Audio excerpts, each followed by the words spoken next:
மெல்லிய பிளாஸ்டிக் கழிவுகளை தனியாக பிரித்து வழங்கும் பொதுமக்கள் மற்றும் துப்புரவு பணியாளர்களை ஊக்குவிக்க குலுக்கல் முறையில் பரிசு வழங்கப்படும் என்று சென்னை மாநகராட்சி அறிவித்துள்ளது.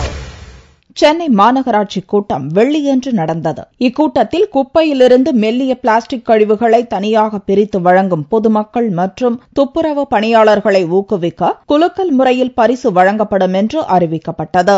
சென்னையில் தமிழ் வளர்ச்சி இயக்கம் அமைந்துள்ள ஆல் சாலையின் பெயரை தமிழ்ச்சாலை என்று பெயர் மாற்றம் செய்ய வேண்டும் என்பன உள்ளிட்ட 74 தீர்மானங்கள் நிறைவேற்றப்பட்டன. முன்னதாக குடிநீர் பிரச்சினை குறித்து பேச முடியவில்லை என்று கூறி திமுக கவுன்சிலர்கள் வெளிநடப்பு செய்தனர். மாநகராட்சி அலுவலக வளாகத்தில் தண்ணீர் குடங்களை வைத்தும் சாலையில் அமர்ந்தும் அவர்கள் கோஷமிட்டனர். சென்னை மாநகராட்சியில் குடிநீர் பிரச்சனை பெரிய பிரச்சனையாக உள்ளது. நடுத்தர மக்களுக்கும் அடித்தட்டு மக்களுக்கும் குடிப்பதற்கு கூட தண்ணீர் கிடைப்பதில்லை. குழாய்களிலும் தண்ணீர் வருவதில்லை.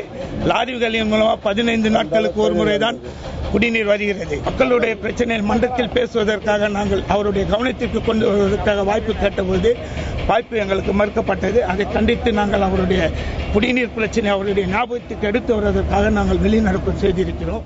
பின்னர் சிறிது நேரத்திற்கு பிறகு திமுக கவுன்சிலர்கள் கூட்ட நடவடிக்கையில் கலந்து கொண்டனர்.